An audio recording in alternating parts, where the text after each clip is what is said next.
Valentine's day. हाँ जी, OYO rooms, सही सही बचा। हाँ रचित, ये पीछे हंसी वाले फेक फेक इफेक्ट डालता रहिए, लगना चाहिए कि मैं सच में स्टैंड अप शो कर रहा हूँ, ठीक है, ऑडियंस को पता नहीं लगेगा। तो अगर इंडियंस को ये बोला जाए कि एप्पल, उनके दिमाग में लाल लाल सा सेब बन जाएगा। इंडियंस को बोला जाए बुरी थूथ, तो उनके दिमाग में कुणाल कामरा की इमेज बन जाएगी। और अगर आप इंडियंस को वैलेंटाइंस डे या वैलेंटाइंस वीक के बारे में बोलो तो उनके दिमाग में दो इमेज बनती है, एक बजरंग दल की और दूसरी ओयो रूम्स की। खैर ये वैलेंटाइंस डे गर्लफ्रेंड वर्लफ्रेंड हमारे लिए नहीं बना था, क्योंकि हमने जन्म ले लिया था typical middle class Jat family में, और वो भी यूपी वेस्ट की। तो एक तो शक्ल ऐसी नहीं थी कि कच्ची उम्र में गर्लफ्रेंड बन जाती, और दूसरा पैसा नहीं था, ओयो रूम में तो भैया पैसा चाहिए होता है, और जाटों में पैसे होते हैं सिर्फ बुलेट खरीदने के लिए। और थोड़े ज़्यादा पैसे हैं, स्कॉर्पियो ले लो, उससे ज़्यादा हैं फॉर्चूनर ले लो, और अगर आपके पिताजी के पास ढेर सारा पैसा है तो ज़मीन ले लो। और हमें भी बचपन से यही सिखाया गया। इवन जाटों के घर पे अगर डोनाल्ड ट्रंप भी वोट मांगने आ जाए उसको भगा देंगे, इस चीज़ से मतलब ही नहीं है उनका, तो धोले गाड़ वाले। ये हेल्थ में इन्हें दो ही चीज़ें पता है, जिम मास गेनर से इनका कोई लेना देना नहीं है, दूध और घी।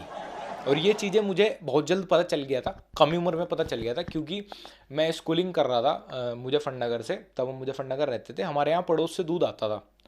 तो एक बार मैं रात को बड़ी देर तक पढ़ रहा था, अक्सर जो जाटों के बच्चे करते नहीं, तो मैं कर रहा था, तो घर वालों को लग रहा था कि अगला एल्बर्ट आइंस्टाइन हमारा ही बेटा है। तो मम्मी रात को मुझे दूध दे के गई, ले बेटे। तो मैंने उस दूध में पहली घूंट मारी, मैंने कहा मम्मी इसमें तो अजीब सी स्मेल आ रही है, क्या है दूध में? तो मम्मी बोली अच्छा, आज उन्होंने अपनी भैंस के इंजेक्शन लगा के हमारा ही दूध निकाला सबसे पहले, वही होगी। तो मैंने कहा फेंक दो इसे दूध को, ये भैंस की दवाई आ गई इसमें दूध में, ये तो टेस्ट भी अजीब सा हो रहा है। तो मम्मी बोली कोई नहीं, मैं दूसरे दूध की चाय बना के ले आती हूँ। मैंने कहा ओके। तो 10 मिनट बाद मेरी माता श्री चाय के कप के साथ आती हैं, उसमें अदरक पड़ा है, इलायची पड़ी है। मैं समझ गया, मैं कहा आज तक तो मेरी माँ ने मुझे इतने सम्मान के साथ चाय नहीं दी, चाय ही नहीं दी, ये अदरक इलायची कैसे एक साथ मुझे दे दी गई। मैं कहा मम्मी ये उसी दूध की चाय है। तो मम्मी हंस पड़ी। मैंने कहा मम्मी फेंक दो, ठीक है कुछ नहीं जा रहा, थोड़ा सा दूध है, फेंक दो, हो जाने दो वेस्ट, आज पैकेट का पी लेंगे। मैं सो गया भाई, अगले दिन एग्ज़ाम था, मैं उठा, सुबह ब्रेकफास्ट में मुझे मिलता है दही,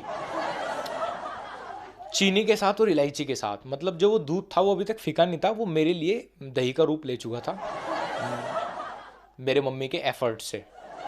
मैं बहुत गुस्सा हो गया, मैं कहा यार मम्मी फेंक दो इसे, मैं मर जाऊंगा, इकलौता वारिस हूँ तुम्हारी प्रॉपर्टी का, कहाँ जाएगी ये ज़मीन जायदाद है थोड़े से दूध के लालच में। तो मैं स्कूल चला गया, मस्त एग्ज़ाम दे के घर वापस आया, तो घर पे बन रही थी भैया पनीर की सब्जी। तो मैंने हथियार डाल दिया, मैं समझ गया, मैं कहा मेरी जो माँ है इस दूध को जो ख़राब हो चुका था इसको हर जरिए से मेरे अंदर ज़रूर उतारेगी। और अगर मैंने अब ये पनीर के रूप में ना खाया तो पता चला कलाकंद बन गए, इनके पेड़े बन गए, तो अब मुझे खा लेना चाहिए, यहीं पे इस दूध को मैं समाप्त कर दूं, चाहे दवाई का हो, चाहे इंजेक्शन का हो, चाहे मैं मर जाऊं। क्योंकि मेरी माँ को यकीन था कि भैंस की तो दवाई है, क्या हो जाएगा, ज्यादा मुँह से झागी तो आ जाएंगे इसके। तो मैं उस दिन समझ गया था कि दूध घी ये सब चीज़ें बहुत मैटर करती है जाट्टों को। ज़मीन और बुलेट तो मैं बचपन में समझ गया था अपने पिताजी की देख के।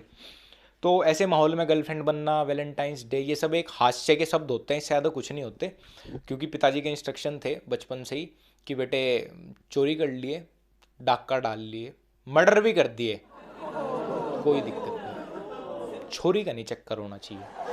मैं कहा जी ओके, लेकिन सॉरी पिताजी, हमारे हार्मोनल चेंजेस हुए और हमारी भी बनी गर्लफ्रेंड, और वैलेंटाइंस डे से ठीक 1 महीना पहले बनी, कड़क सर्दियों में। सारी सारी रात रजाइयों का और फ़ायदा हो रहा है हमें, सारी सारी रात चैटे कर रहे हैं। बाबू 7वें बच्चे का नाम कालूराम रखेंगे, हमारे परदादा का नाम था। पीछे बैकग्राउंड में वर्चुअल सॉन्ग बज रहा है, तुमसे इश्क करने की इजाज़त रब से लाया हूँ, आंखों में नींद लेके पूरे दिन घूम रहे हैं स्कूल में ट्यूशन में। अब फाइनली वो हफ्ता आ गया, वैलेंटाइंस वीक हो वाला हफ्ता। तो जो लोंडे प्रो होते हैं ना, उन्हें सब पता रहता है कैसे बुक करना है, सेटिंग है तेरे भाई की, रोज बंदी लेके आता है, भाई जानते रिसेप्शन वाले ही जानते हैं। लेकिन हम थे भैया नूब, होटल बुक करने के नाम पे। और हमारा पहला पहला सच्चा प्यार भी था, जो आजकल मुझे हर 6 महीने हो जाता है। तो हमने सबसे पहले फ़ोन लिया, यूट्यूब खोला, सर्च मारा कीवर्ड ओयो में कैमरा, फिर सर्च मारा क्या ओयो रूम्स अनमैरिड कपल के लिए सेफ होते हैं? फिर सर्च मारा, कैसे पता लगाएं कि आपके होटल रूम में कैमरा छुपा है? फिर पूरे दिन मैंने ये रिसर्च करके पूरी गांड फड़वाने के बाद अपने ओयो ऐप डाउनलोड करी और ओयो ऐप में लोकेशन डाल के होटल्स के बीच में स्क्रॉल कर रहा हूँ। नहीं नहीं नहीं, इसका तो बेड छोटा है। नहीं नहीं, ये तो मेरी नानी के घर से 20 किलोमीटर पास है। नहीं नहीं नहीं नहीं नहीं, इसका तो होटल का ही नाम द ट्रैप है। लोग बाग अक्सर होटल बुक करते हुए क्या देखते हैं? रिव्यू पढ़ते हैं कि होटल स्टाफ को कितने स्टार मिले हैं, होटल में जो लोग स्टे करके आए हैं उन्होंने क्या क्या रिव्यू दिए हैं। लेकिन हम देख रहे थे गद्दे का साइज, विंडो, कॉरिडोर, वॉशरूम। अच्छा, शेरा की टॉयलेट सीट है। अबे जब हगने पे इतना खर्चा किया, अच्छा ही होगा होटल तो। फिर खैर हमने बुक कर दिया। अब जो लोग रेगुलर होटल बुक करते हैं वो कितने दिन पहले होटल बुक कर देते होंगे? 1 घंटा पहले, 2 घंटा पहले, हद से हद 1 दिन पहले। लेकिन हम 6 दिन पहले रोज डे पे ही होटल बुक किए बैठे हैं। पता नहीं वो उत्सुकता थी या गांड फटी में कर दिया था। और उसके बाद 6 दिन पहले होटल बुक करके गूगल पे उस होटल का नाम डाल के hotel gold elite police red देख रहा हूँ गूगल पे। कोई आर्टिकल तो नहीं है इस होटल के बारे में, कभी कोई रेड पड़ी हो पिछले 100-150 साल पहले। प्रधानमंत्री जी को अर्जी लिख दी उन 6 दिनों में, क्या इस होटल में कभी कोई रेड पड़ी? क्या ओयो रूम सेफ होते हैं? खैर 6 दिन पूरी संतुष्टि करने के बाद मुझे लगा हाँ ये होटल थोड़ा सा तो सेफ है मेरे लिए। फिर खैर फाइनली वो दिन आया और हम लोकेशन पे पहुँचे, बंदे भी आई। अब अगला बड़ा टास्क करना था पूरा, वो था चेक इन।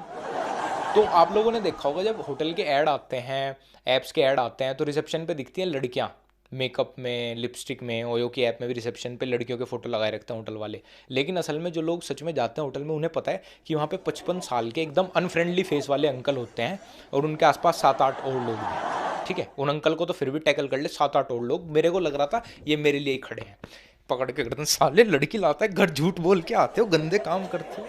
लेकिन फिर भी मैं अपनी फटी गांड को समेट के मैं रिसेप्शन तक पहुंचा। अब रिसेप्शन पे वो टेलीफोन बजता रहता है, उनके टेलीफोन बजते रहते हैं रूम सर्विस के लिए। मुझे पता नहीं था रूम सर्विस के लिए। जितनी बार भी वो फ़ोन बज रहा मेरे सामने, मेरे को लग रहा मेरे लिए है। थाना सिविल लाइन से फ़ोन है, एसीपी का, कमिश्नर का। क्या ये लोंडा, एक लोंडा बुरी थूत का एक लड़की के साथ आया है? फैक्स से मेरी फ़ोटो वो भेजेंगे इनको, क्या यही लोंडा है इस लड़की के साथ? हाँ पकड़ो साले को, जेल में डालो। लेकिन ऐसा नहीं हुआ। होटल वालों ने मेरे से आईडी मांगी, रिसेप्शन वाले ने। अब मुझे यकीन हो चुका था आईडी देते हुए। मैं कहा अब पक्का इस एड्रेस पे मेरी और इस लड़की की फुटेज ये कुरियर करेंगे कि आपका लोंडा 14 बजे हमारे होटल में स्टे कर रहा था एक लड़की के साथ।